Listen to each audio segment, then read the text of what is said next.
Welcome to Inside Bloods. My name is Dr. Rob Corney, and I'm here today to welcome our guest on the podcast, Owen from My Vital Metrics.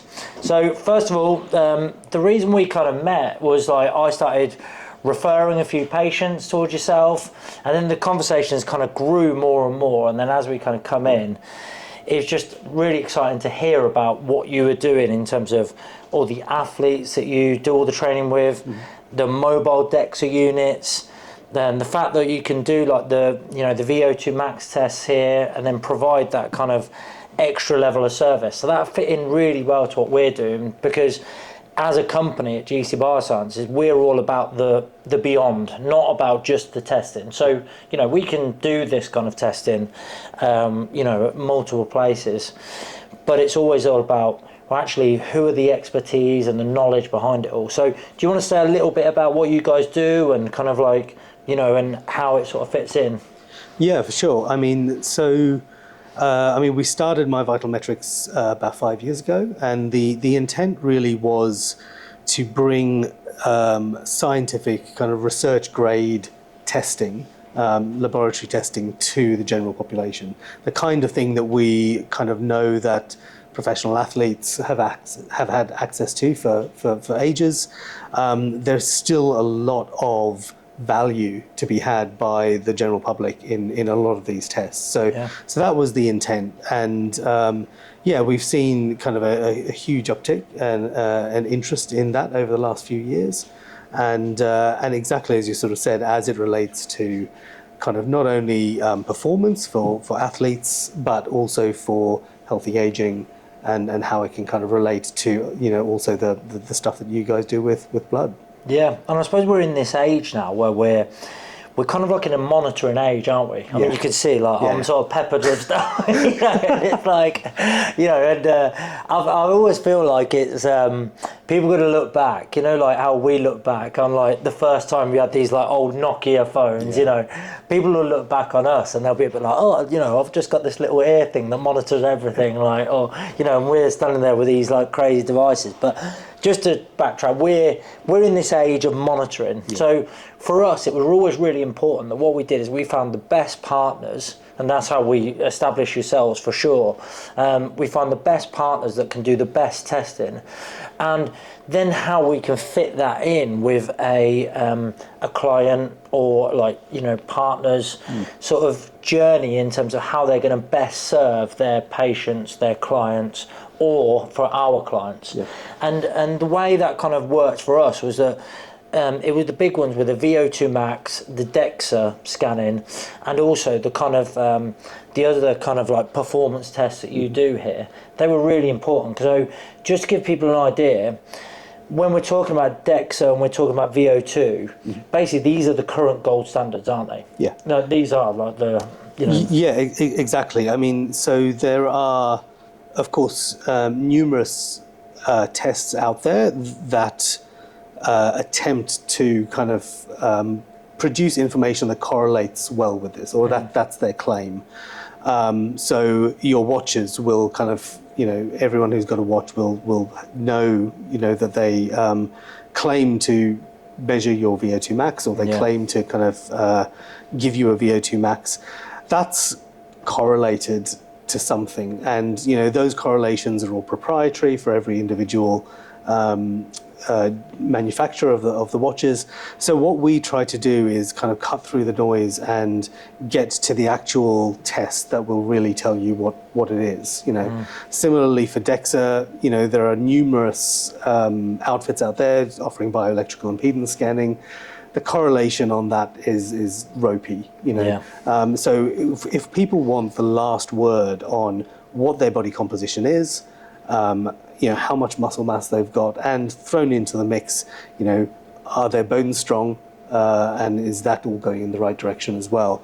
That's why they kind of come in to kind of see us. Yeah, and what I really liked, and one of the main reasons why we initially started to come into you guys and referring people, was mainly it's the reporting. I think it's so important. So at GC Biosciences, we've been focused in on the fact that people get these kind of black and white reports or don't get shown them at all. Yeah. And then when they've got these like little bits of writing, it's like, okay, well, if it's bright red, then I've got a problem. So then they're like, oh, that's a problem. But actually having a report and going into more detail and saying, well, let's look at this a little bit more, and what are the important things, and how can we make it look palatable, really, for the client? Because, like I said, we're in this day and age of monitoring everything under the sun. People want to see this stuff, but they want to make sure that it's easy to read, it's interpretable. So that's what we found. Your reports are really easy on the eye. For us guys, you can correct me if I'm wrong with this. And I remember it was really nice because we had this conversation all about how often you train the athletes and you send the mobile DEXA scans out to different high-end football clubs and rugby clubs.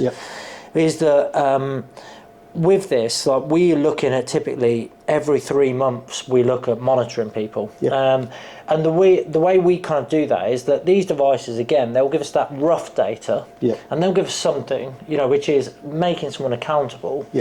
But then every 3 months, same as our blood tests, we recommend that people run a blood test, run a VO2, run a DEXA, and then they're getting that gold standard stamp to say, I can see my progress, and I can build my goals and my focus around that, which is pretty impressive, Yeah, exactly, and certainly, that is going to, for us, it's going to vary a little bit by the individual. If somebody has body composition goals that only need to be very small changes, then they probably don't need a DEXA every 3 months. They might only need one annually.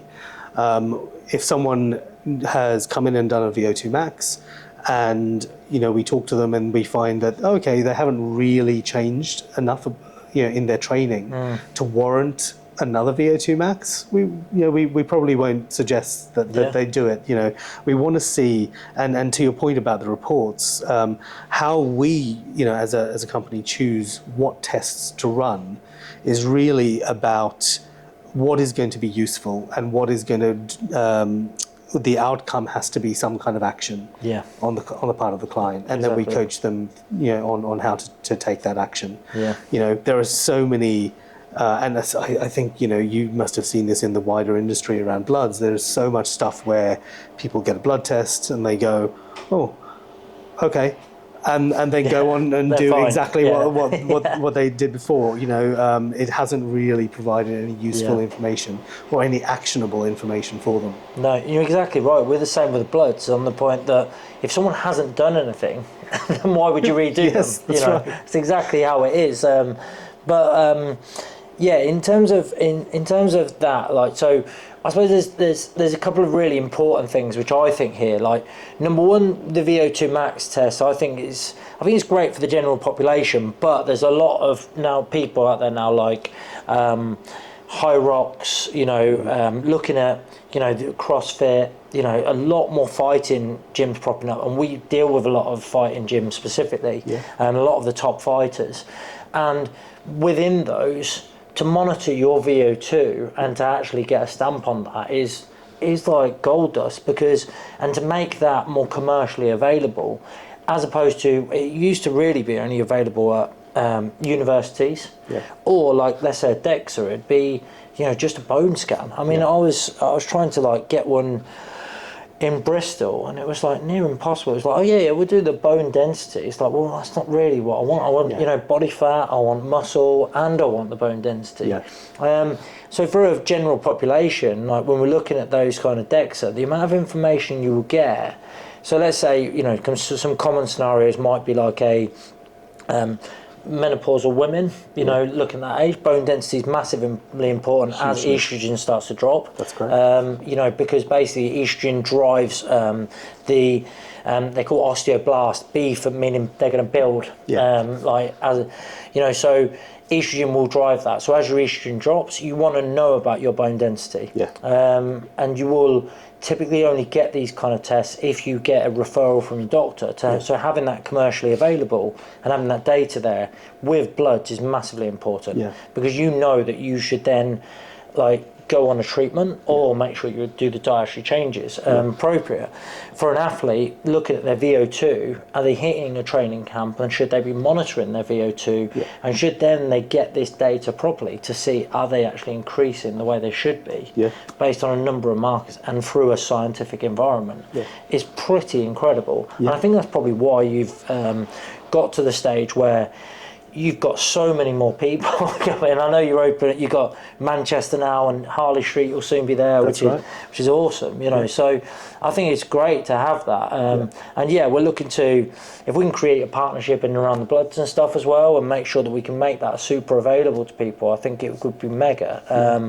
So I think that's really important. Another thing I wanted to touch on briefly as an environment, it's probably like people going crazy about the Mounjaro and stuff at the minute, right? You know, so people sort of prescribed, like, you know, which is you know, it's an incredible tool, and I think it's brilliant.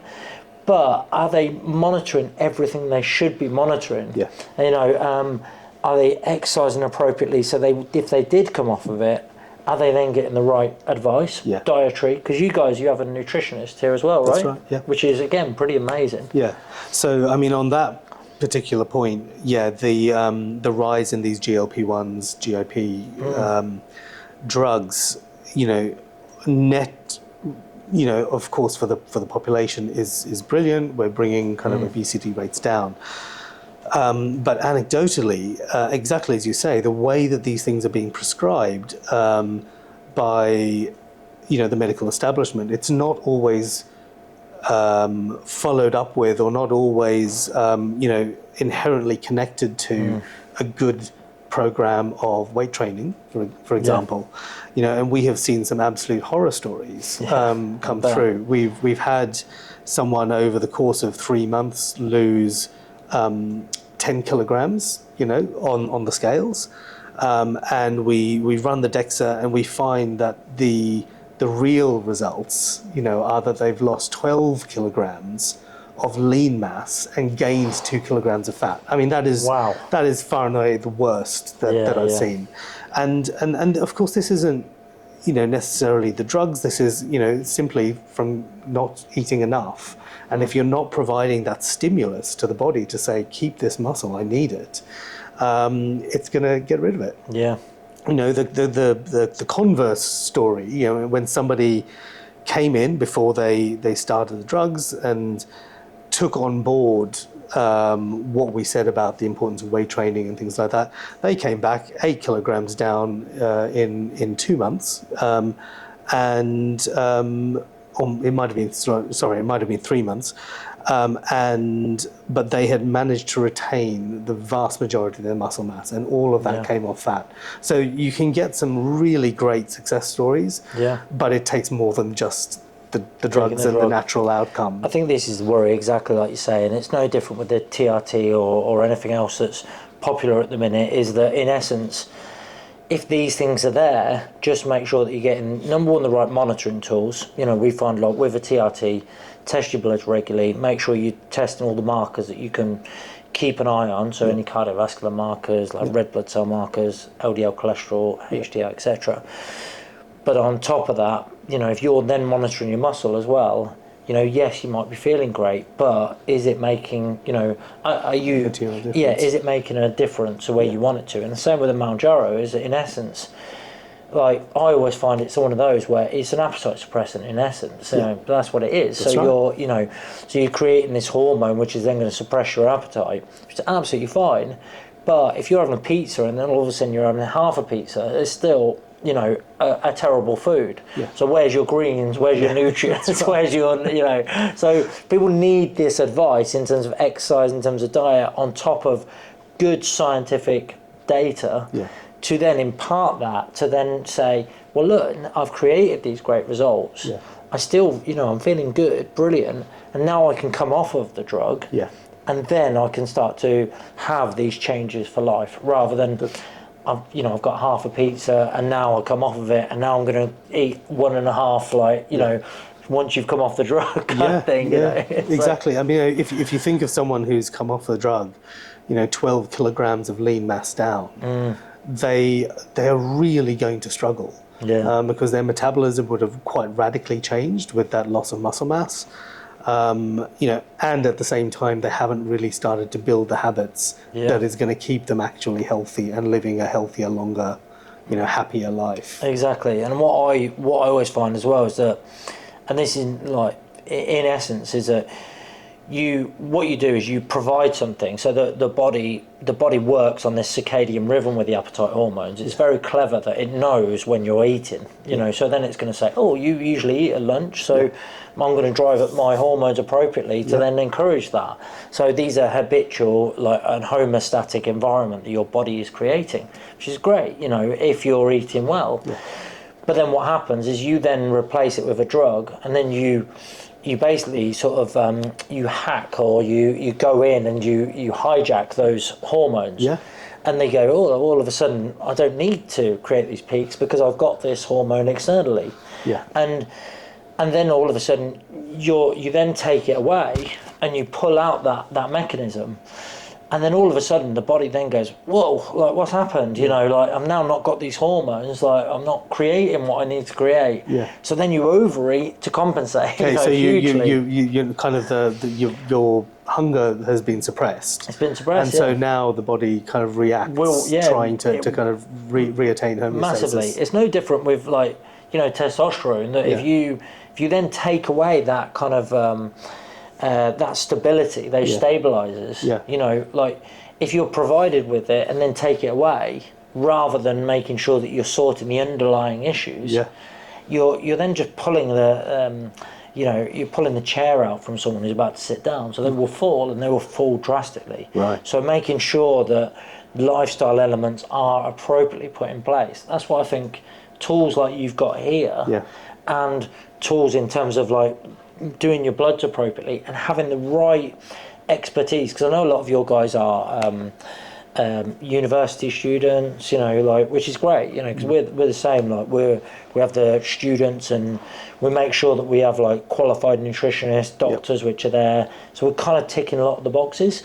So having that support mechanism is so important as people phase down. But I think it's been pretty good to sort of talk through those bits.